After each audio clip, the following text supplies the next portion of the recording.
Silakan duduk, Bapak Ibu, jemaat yang terkasih dalam Tuhan Yesus Kristus. Shalom. Salam sejahtera bagi kita semua. Doa kami kiranya kasih, anugerah, dan kebaikan Tuhan senantiasa berlimpah di dalam kehidupan kita semua. Pagi hari ini kita bersama-sama akan merenungkan firman Tuhan yang bertemakan kasih persaudaraan yang akan kita lihat dari kitab Ibrani pasal 13. Saya akan membacakan ayat 1 sampai 8. Nah, menurut penginjil Yunias ini adalah penutup dari kitab Ibrani yang menjadi tema firman Tuhan di GKKA, Mimbar GKKA Manakukang. Kita bersama-sama lihat kitab Ibrani pasal 13 ayat 1 sampai ayat 8. Bersama-sama kita memperhatikan ayat ini. Peliharalah kasih persaudaraan. Jangan kamu lupa memberi tumpangan kepada orang, sebab dengan berbuat demikian beberapa orang dengan tidak diketahuinya telah menjamu malaikat-malaikat. Ingatlah akan orang-orang hukuman, karena kamu sendiri juga adalah orang-orang hukuman. Dan ingatlah akan orang-orang yang diperlakukan sewenang-wenang, karena kamu sendiri juga masih hidup di dunia ini.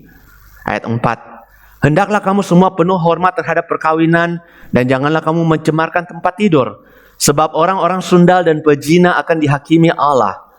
Janganlah kamu menjadi hamba uang, dan cukupkanlah dirimu dengan apa yang ada padamu, karena Allah telah berfirman, Aku sekali-kali tidak akan membiarkan engkau, dan Aku sekali-kali tidak akan meninggalkan engkau. Sebab itu dengan yakin kita dapat berkata, Tuhan adalah penolongku, aku tidak takut apakah yang dapat dilakukan manusia terhadap aku. Ayat 7, ingatlah akan pemimpin-pemimpin kamu yang telah menyampaikan firman Allah kepadamu. Perhatikanlah akhir hidup mereka dan contohlah iman mereka. Ayat 8 kita baca sama-sama. Yesus Kristus tetap sama baik kemarin maupun hari ini dan sampai selama-lamanya. Amin. Sampai di sini pembacaan firman Tuhan. Jemaat Tuhan terkasih, setiap orang pasti pernah memiliki kasih di dalam dirinya. Setiap kita, di dalam diri kita pasti ada cinta kasih. Karena setiap kita pasti pernah menerima kasih daripada orang lain. Dan setiap kita juga pasti pernah memberikan kasih kepada orang lain. Bahkan sejak kecil, seorang bayi sudah menikmati kasih mama di dalam hidupnya. Nah, saudara terkasih, pagi hari ini saya ingin mengajak kita merenungkan wujud kasih dalam 4 hal. Kapan kita bisa merasa ada kasih di dalam diri kita? Hal pertama, kita merasa ada rasa aman di dalam diri kita. Waktu kita merasakan aman, situ ada kasih. Yang kedua, kita merasa nyaman di dalam hidup kita. Yang ketiga, kita merasa diterima dalam hidup kita. Dan yang keempat, kita bisa mendapatkan sebuah pengakuan. Kita bisa didukung. Kita bisa disemangatkan. Itu kita merasakan cinta kasih itu. Nah saudara, seorang anak atau seorang siapapun dia, saat dia bersama dengan lingkungan atau orang yang mengasihinya dan dia merasa aman, itu dia sudah merasakan kasih. Demikian pula seorang anak, saat dia merasa nyaman dengan lingkungannya ataupun dengan orang yang mengasihinya, saat itu dia sudah merasakan ada kasih. Seorang anak sekalipun dia pernah melakukan kesalahan, namun dia tetap nyaman untuk berkomunikasi dengan papa mamanya tanpa merasa diintimidasi, tanpa merasa ada satu takut untuk mengekspresikan komunikasi dia merasa nyaman. Anak itu merasa dikasihi. Sekalipun dia pernah melakukan hal yang tidak menyenangkan bagi orang tuanya, tetapi rasa nyaman sejahtera tetap dia rasakan di dalam dirinya. Dia merasa dikasihi. Demikian pula ketika kita masuk dalam sebuah lingkungan kelompok, kemudian kita diterima di sana, sekalipun kita banyak kekurangan, kita tidak dikucilkan. Di situ kita merasa dikasihi. Atau ketika kita diakui. Saya ingat waktu kecil kami belajar piano.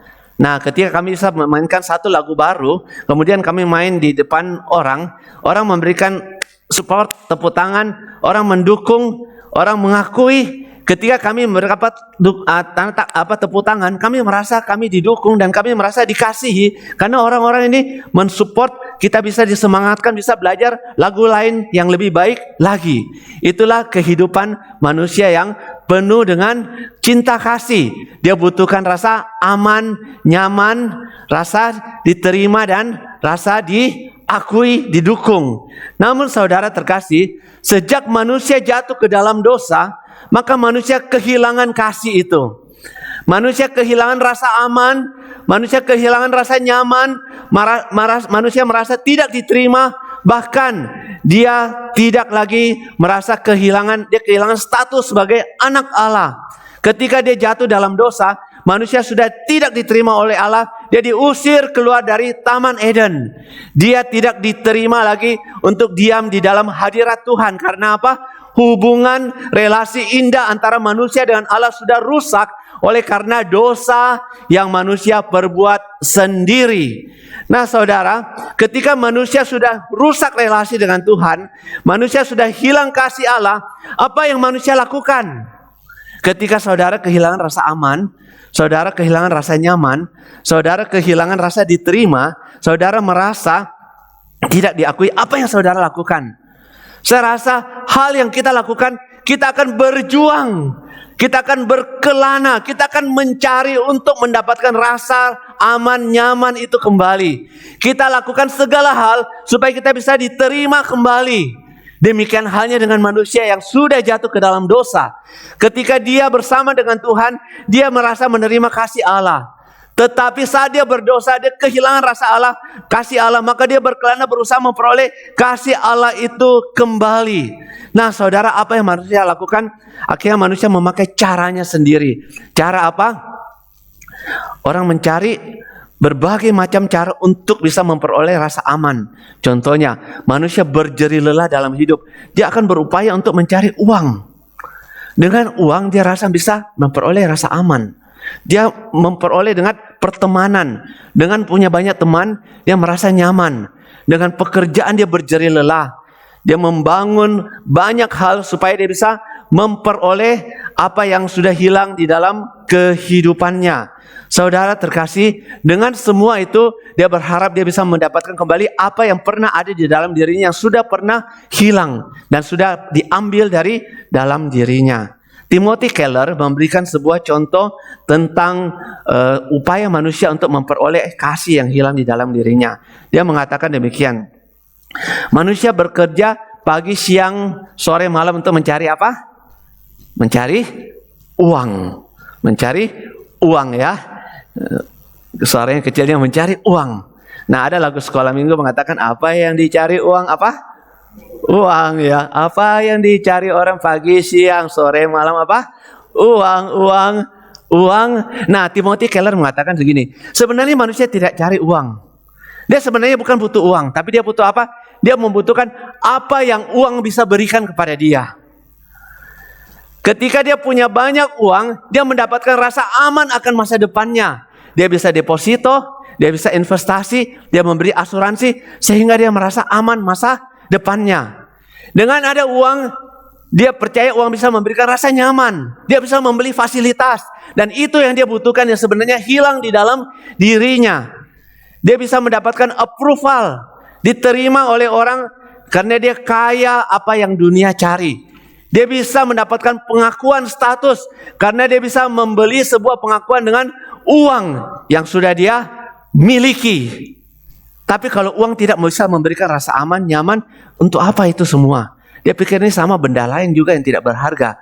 Tapi karena itu bisa berikan, maka manusia akan berjuang untuk memperoleh itu semua. Namun saudara terkasih, seberapa kita lihat dalam hidup ini dengan apa yang manusia cari dalam hidupnya, apakah itu bisa menjamin manusia memperoleh kasih yang sudah pernah hilang di dalam hidupnya? Ternyata tidak bisa. Dunia dan segala isinya ini sudah tercemar oleh dosa, sehingga segala upaya manusia untuk mendapatkan kebutuhan kasih itu untuk dicari dalam dunia ini ternyata tidak bisa dipenuhi oleh dunia ini. Tapi manusia justru banyak berakhir dengan kekecewaan. Dengan segala upayanya dia, dengan pertemanan dia, banyak yang berakhir dengan dia kecewa, bahkan putus pengharapan. Bahkan ada orang yang sudah seperti memperoleh segala kehidupan dalam dunia ini, ternyata kebutuhan kasih itu belum bisa mengisi hatinya yang sangat ia butuhkan itu. Oleh sebab itu, pagi ini sebelum bersama-sama kita melakukan panggilan kita sebagai orang Kristen, saya mengajak kita kembali kepada poin yang paling penting. Tapi saya percaya setiap kita sudah memiliki hal ini. Tapi tidak apa-apa, ini cuma untuk mengingatkan kita kembali. Saudara, kita perlu senantiasa mengisi tangki kasih kita dengan sumber kasih itu sendiri yang tidak ada lain adalah Tuhan Allah. Saudara, sebagai orang percaya, sebenarnya hidup kita sudah berlimpah kasih setia Tuhan. Kebaikan kasih Tuhan yang mengalir. Kenapa? Karena mata air kasih itu ada di dalam pribadi Allah. Kalau Tuhan sudah ada di dalam diri kita, kita tidak perlu mencari kasih dengan uang. Kita tidak perlu memenuhi kebutuhan kita dengan pertemanan. Kita tidak perlu lagi memenuhi kebutuhan akan rasa haus, kita akan cinta kasih dengan relasi, dengan olahraga, dengan jaminan-jaminan, tidak pernah. Karena Tuhan sendiri sumber kasih ada di dalam kehidupan kita. Nah, ini yang dikatakan Mazmur 23. Mazmur 23 mengatakan, Tuhan adalah gembalaku, takkan kekurangan aku. Kita sama-sama ucapkan ya. 1, 2, 3. Tuhan adalah gembalaku, takkan kekurangan aku. Saudara butuh kasih. Saudara kalau punya Tuhan sebagai gembalamu, saudara tidak perlu takut kekurangan kasih. Tidak perlu takut kehilangan kasih. Karena gembala agung kita senantiasa mau menolong, membawa hidup kita. Dia membawa kita berbaring di padang rumput yang hijau. Kalau saudara hari ini seolah-olah berjalan di dalam lembah kekelaman, kita menghadapi duka, kita menghadapi kesulitan begitu banyak, kita mencari, kita mendapatkan begitu banyak kekecewaan, kita menghadapi begitu banyak ketidakpastian hidup, kita menghadapi begitu banyak ketakutan di dalam diri kita, bahkan ada sakit penyakit yang terkadang setiap waktu bisa datang kepada kita. Kita menghadapi kehilangan ini, kehilangan itu. Saudara, pada saat kita memiliki Allah sumber kasih dan dia gembala kita, dia akan membaringkan saudara di padang rumput yang hijau. Bahkan kasih Tuhan akan membawa kita ke tempat yang penuh dengan air yang sejuk. Di situ hati kita disegarkan, jiwa kita disegarkan kembali.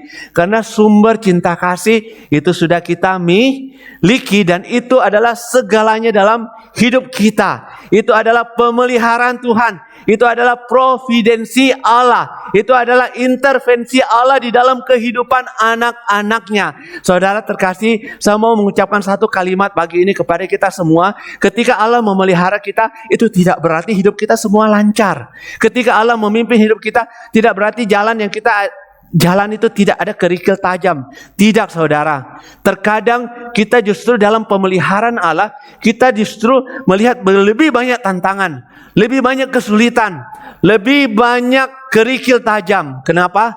Karena di situ kita mau diajar untuk semakin mengenal kasih Allah yang penuh dengan pemeliharaan cinta kasihnya, dan di situ kita lebih hidup bergantung kepada Tuhan.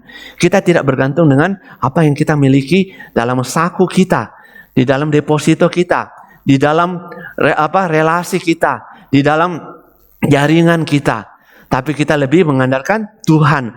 Karena hanya Tuhan saja yang bisa menjamin kita untuk kaya segala yang kita alami. Oleh sebab itu saudara terkasih, sebagai orang percaya, sebagai anak Tuhan, maka harta terbesar di dalam hidup kita adalah hadirat Tuhan nyata di dalam kehidupan saudara dan saya. Setiap pagi datang kepada Tuhan, jalani setiap waktu bersama dengan Tuhan.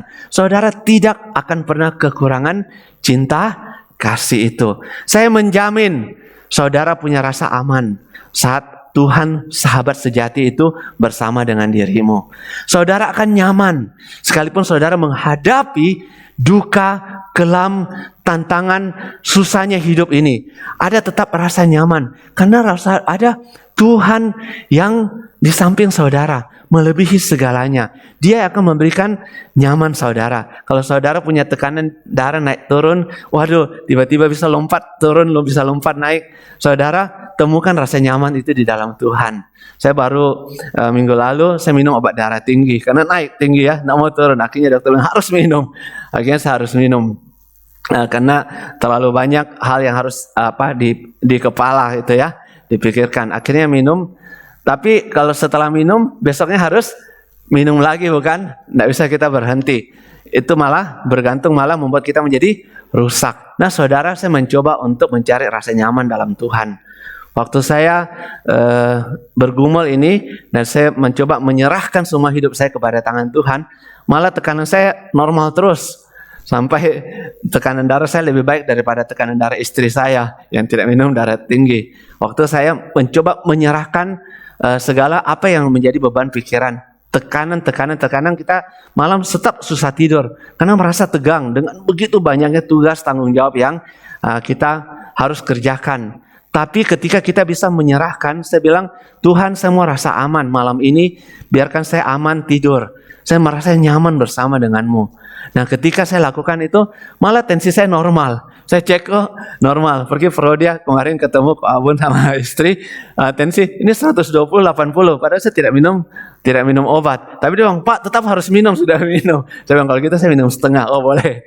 Oke, minum setengah. Tapi kita merasa nyaman. Nah saudara terkasih, kita punya Tuhan yang memberikan rasa aman dan nyaman itu. Saudara, setelah kita memiliki rasa aman dan nyaman dalam hidup kita, maka kita dipanggil sebagai anak Tuhan, poin yang kedua, untuk bisa membagi kasih kepada sesama kita. Karena sumber kasih sudah ada di dalam diri kita. Dan ini adalah panggilan yang Tuhan nyatakan ke dalam kehidupan kita. Bagaimana caranya kita membagikan saluran kasih kepada orang lain? Yang pertama, kita harus melihat kehidupan kita dengan lensa Injil. Apa artinya melihat kehidupan dengan lensa Injil? Yaitu kita melihat segala sesuatu yang kita hadapi, kehidupan kita, pekerjaan, keluarga, tantangan, kesulitan, pelayanan, gereja, apapun dengan kacamata Injil. Bahkan melihat anakmu dengan lensa Injil. Anak saya Cavon hari ini ikut saya ibadah hari ini. Minggu lalu dia sakit. Demam tinggi ya 39, kemudian flu, pilek.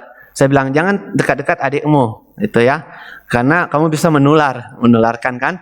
Nah setelah dia sembuh, dia senang ya, dia senang. Dia masuk ke kamarnya adiknya. Apa yang saya lakukan? Saya kaget, dia sudah sembuh. Saya bilang masih tetap minum obat, masih minum antibiotik, tidak boleh sama-sama. Saya bilang apa? Kamu keluar gitu ya, tidak boleh sama-sama adikmu.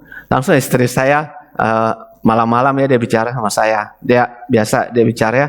Dia bilang, kamu sudah tidak memperlakukan anakmu dengan lensa Injil. Dia bilang ya. Dia bilang, saya bilang, kenapa? Saya kan supaya tidak menular.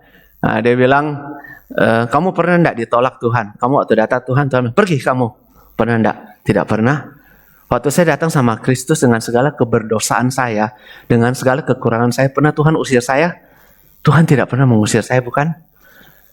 Bahkan Tuhan waktu saya datang kepada dia dengan segala kelemahan saya, Tuhan memeluk saya.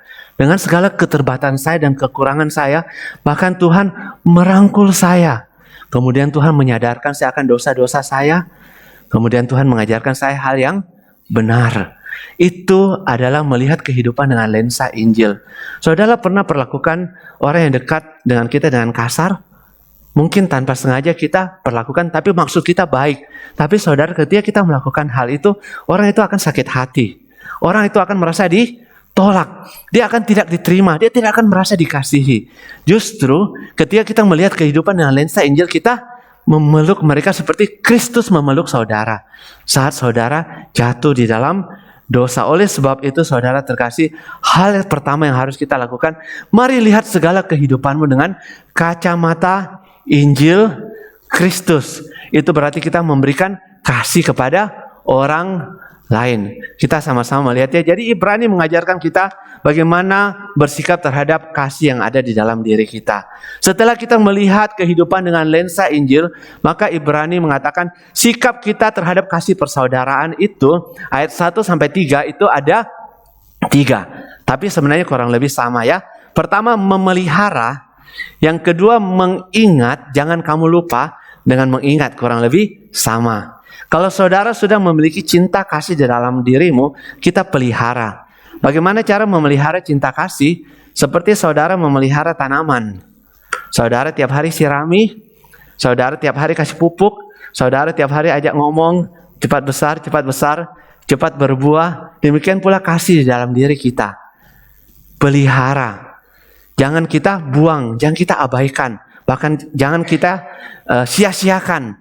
Kita seperti mendukakan roh Tuhan yang sumber kasih ada di dalam diri kita. Tapi kita pelihara dengan baik. Dengan cara itu kita bisa memelihara cinta kasih Allah, sehingga kasih Tuhan dalam diri kita tidak mubazir. Sehingga kita tidak hidup menjadi orang yang tidak mengenal kasih, dalam tanda kutip orang Kristen yang egois. Banyak orang sebenarnya hidup terus mencari kasih, terus diisi dengan kasih. Kenapa? Sebenarnya dia tidak pernah memiliki sumber kasih, karena dia terus butuh kasih. Tapi kalau dia sudah menjadi orang Kristen sejati, kasih Allah sudah berkelimpahan dalam dirinya, dia tidak perlu cari lagi. Karena tiap hari kasih Tuhan itu sudah mengalir di dalam kehidupannya. Saudara sudah punya Tuhan dalam hidup saudara, saudara tidak perlu, bahkan kita ingin membagi, karena itu terlalu banyak dalam hidup kita, terlalu berlimpah. Dan ketika kita tidak mengalirkan, justru kita merasa tidak nyaman, kita tidak aman, karena kita belum melakukan kehendak Tuhan. Oleh sebab itu hal yang harus kita lakukan, yaitu kita harus berbagi kasih. Ini yang disampaikan kitab Ibrani. Itu adalah tanda kita sebagai orang-orang yang sudah ditebus oleh darah Kristus, yaitu sumber kasih itu sudah mengalir, sudah berkelimpahan, sudah kita miliki. Dan sekarang tugas kita di zaman-zaman akhir ini, zaman serba sulit ini, kesempatan buat kita untuk melakukan kehendak Tuhan. Ibrani kasih contoh, kasih tumpangan. Ketika kamu melihat orang butuh tumpangan, karena orang tanpa sadari lakukan, biasanya dia sudah melakukan itu terhadap malaikat yang menyamar. Nah saudara, itu double berkat. Kita sudah melakukan kehendak Tuhan, malah upah kita besar di sorga lagi. Nanti di sorga malaikat ketemu kita, oh dia ini yang pernah kasih tumpangan dalam hidup dalam dunia ini. Nah saudara, bukankah itu berkat Tuhan? Lebih indah lagi Tuhan berikan kepada kita, sehingga hidup kita menjadi hidup yang bukan saja melakukan kehendak Tuhan, bukan saja berkenan di hati Tuhan, malah menjadi berkat bagi sesama dan kita sendiri diberkati. Ibrani bilang, kalau kamu melihat orang-orang yang ayat ini ya, orang hukuman ya, maka kamu harus ingat, kamu dahulu juga adalah orang hukuman. Kita adalah orang yang dihukum karena dosa-dosa kita. Kita ditawan oleh belenggu dosa. Saudara, bagaimana rasanya orang hukuman? Orang hukuman itu orang yang tidak bisa melakukan apa yang dia inginkan. Kita harus mengasihi mereka, kunjungi mereka. Kita harus memperlakukan mereka karena Allah mengasihi mereka. Maka kita juga bisa menjadi saluran kasih Tuhan. Tuhan mau pakai hidup saudara dan saya untuk sebagai perpanjangan Tuhan mengasihi mereka. Bahkan ketika kita hidup dalam dunia ini, banyak orang diperlakukan dengan sewenang-wenang karena dunia ini memang jahat. Banyak orang tidak bisa diperlakukan seturut dengan keadilan. Oleh sebab itu Alkitab mengingatkan kita, ketika kita masih hidup dalam dunia, kita mengingat mereka. Jangan lupakan mereka. Ini panggilan gereja bagi dunia. Dengan demikian kita bisa menjadi terang dan garam bagi dunia. Kalau dunia mencari cinta kasih, maka gereja membagi-bagi cinta kasih dengan kasih yang sudah Tuhan berikan. Berikutnya, kasih persaudaraan itu murni. Di dalam dunia ini, kasih yang ada sudah kasih yang terpolusi, kasih yang tercemar oleh berbagai motivasi hati yang salah. Maka kasih Kristen, kasih gereja harus dijaga kemurniannya. Ini gambar polusi tapi bentuk hati. Seperti kasih tapi dalamnya polusi. Saudara, itulah kasih dunia. Ketika kita memberikan kasih kepada dunia, kita memberikan kasih kepada sesama, kasih apa yang kita berikan? Kasih yang murni. Itulah makanya dikatakan di sini Ibrani menganalogikan kasih dengan perkawinan. Seperti perkawinan itu kudus. Jangan mencemarkan tempat tidur. Ini adalah kudus. Maka itulah cinta kasih. Jangan kita cemarkan. Tetap jaga kasih Allah yang murni. Jangan seolah-olah kita memberikan kasih kepada dunia, kita seolah-olah sebagai orang Kristen, tetapi kasih yang kita berikan itu kasih yang egois. Apa itu kasih egois? Ketika kita memberikan kasih, kita berharap orang itu membalas kasih kita, bukan? Kalau kita tidak membalas, cukup sudah, saya sudah kasih kamu, sudah habis kasihku. Nah saudara, itu kasih dunia.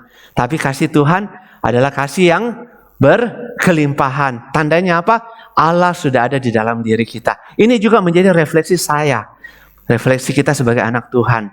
Sumber kasih apakah itu sudah tinggal permanen dalam hidup kita. Sehingga kita ketika melakukan itu, kita diingatkan, jangan kita lagi menjadi hamba uang atau kita hitung-hitungan waktu kita memberikan kasih. Karena Allah mencukupkan semua kebutuhanmu. Ibrani bilang, Dia sekali-kali tidak akan pernah meninggalkan engkau.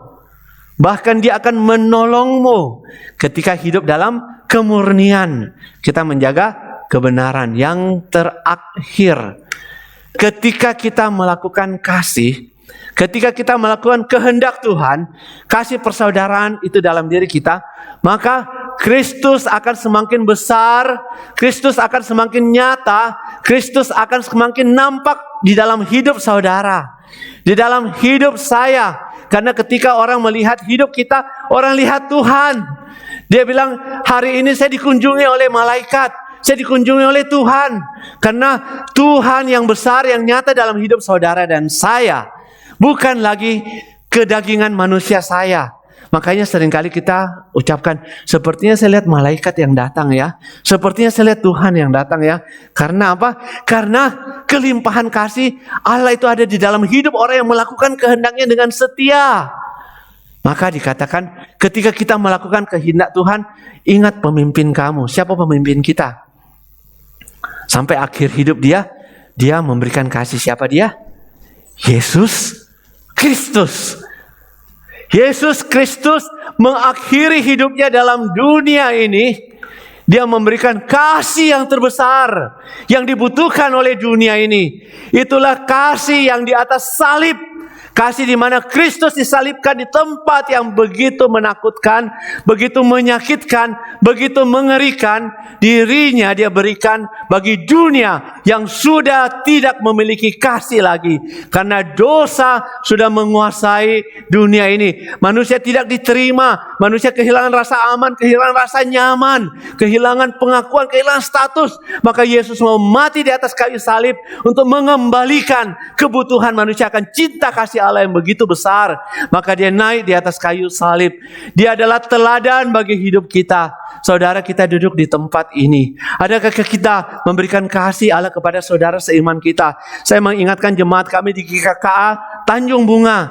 Kalau ada orang baru, apa yang harus kita lakukan? Berikan dia rasa aman. Berikan dia rasa nyaman duduk di tempat ini ketika dia beribadah. Minggu depan dia akan datang kembali. Berikan dia rasa diterima di tempat ini. Kalau dia datang di tempat ini, dia merasa tidak diterima. Kita bukan anak Tuhan. Kita bukan jemaat Tuhan yang melakukan kehendak Tuhan. Dia sedang mencari Tuhan. Maka dia datang ke gereja. Saya ngomong sama jemaat Tanjung Bunga. Bagaimana kita bisa hidup sebagai orang Kristen kalau mereka orang luar yang tidak mengenal Tuhan datang di tempat kita, dia tidak merasa nyaman. Dia tidak merasa aman. Dia tidak diterima, dia tidak diakui, dia dicuekin. Dia tidak dihargai. Saudara terkasih, justru orang-orang ini sedang mencari kasih Tuhan. Dan kita memberikan itu kepada mereka dalam hidup mereka. Kenapa? Karena kita sudah memperoleh kasih Tuhan dengan pengorbanannya di atas kayu salib. Dia sudah mati bagi dosa-dosa kita. Dia dihina, dia dibuang untuk kita bisa memperoleh apa yang pernah hilang dari kehidupan kita. Saudaraku terkasih, mari bersama-sama kita sebagai anak Tuhan, kita bergandengan tangan. Kalau saudara memiliki kelimpahan kasih Tuhan, itulah kasih Allah yang sudah mati bagi dosa-dosa kita. Tuhan mengembalikan apa yang pernah hilang dari hidupmu. Tapi kalau saudara masih kurang rasa aman, rasa nyaman itu, rasa diterima oleh Tuhan, saudara, pagi ini Tuhan membuka hati, membuka tangan. Saudara bisa datang kepadanya.